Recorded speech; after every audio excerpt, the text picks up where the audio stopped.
Hey everybody, welcome back. It's me, Akari, and today I want to talk about instant movement, or shundo, the high-speed movement technique used by the characters in Mahou Sensei Negima.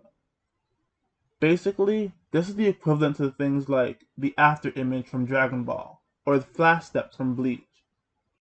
If you've read almost any other shonen manga, you've probably seen this kind of thing before. As you can probably guess from its name, the purpose of instant movement is to travel across short distances at incredibly high speed. Although there's more to it than just that. That's what I love about Akamatsu. He uses these super tired, overdone tropes, but always presents them in a unique way.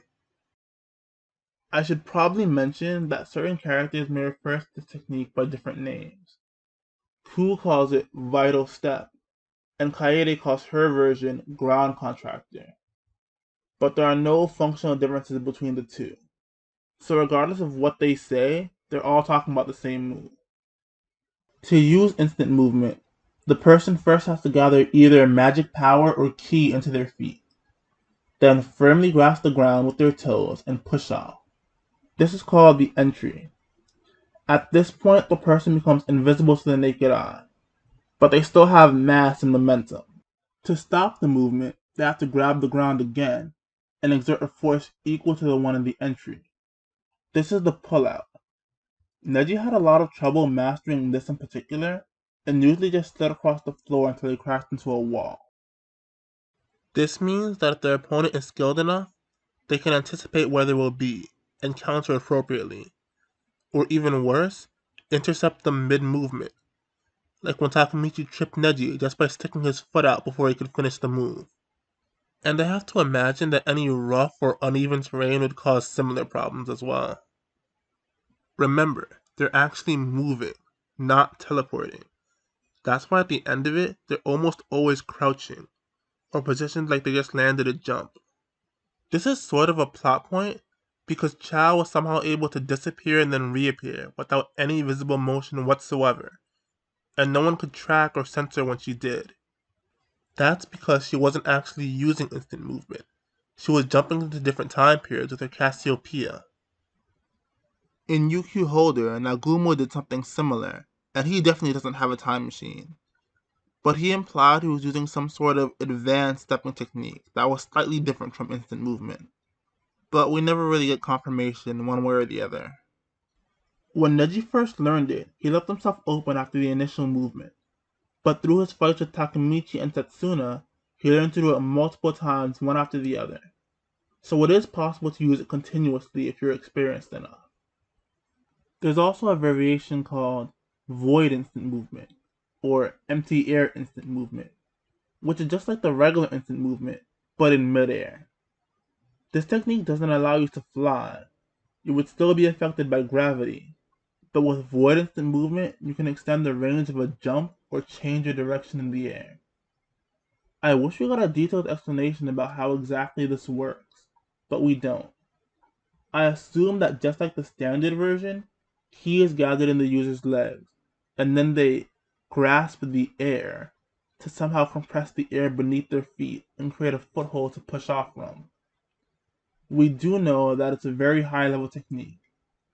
Al seemed really impressed that Kaede was able to master it as a teenager. Speaking of Kaede, she is better with instant movement than almost anybody else in the manga.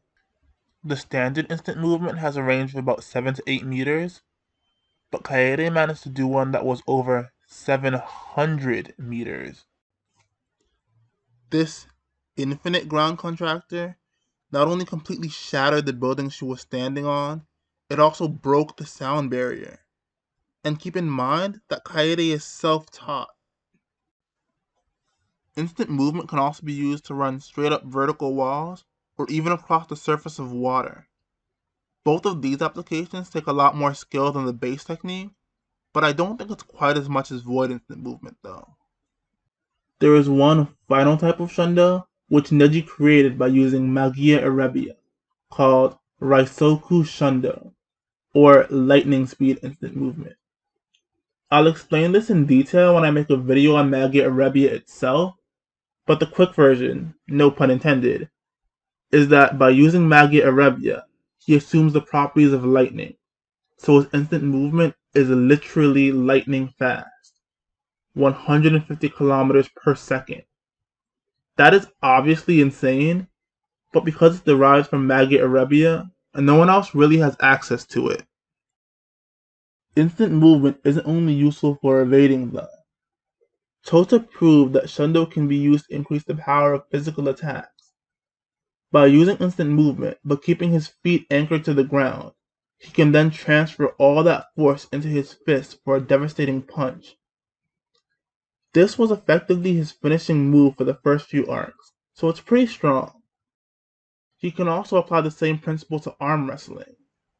But I think that covers just about everything about instant movement. If there's anything I've missed, feel free to let me know in the comments down below. If there are any other Negima topics you want me to cover, go ahead and drop them down there too. My next video will be all about the pack view system, so don't forget to subscribe and click the little bell to make sure you don't miss it. Thank you so much for watching all the way to the end. It means the absolute world to me. But that's all I've got for now, so keep being awesome, and I'll see you all in the next one.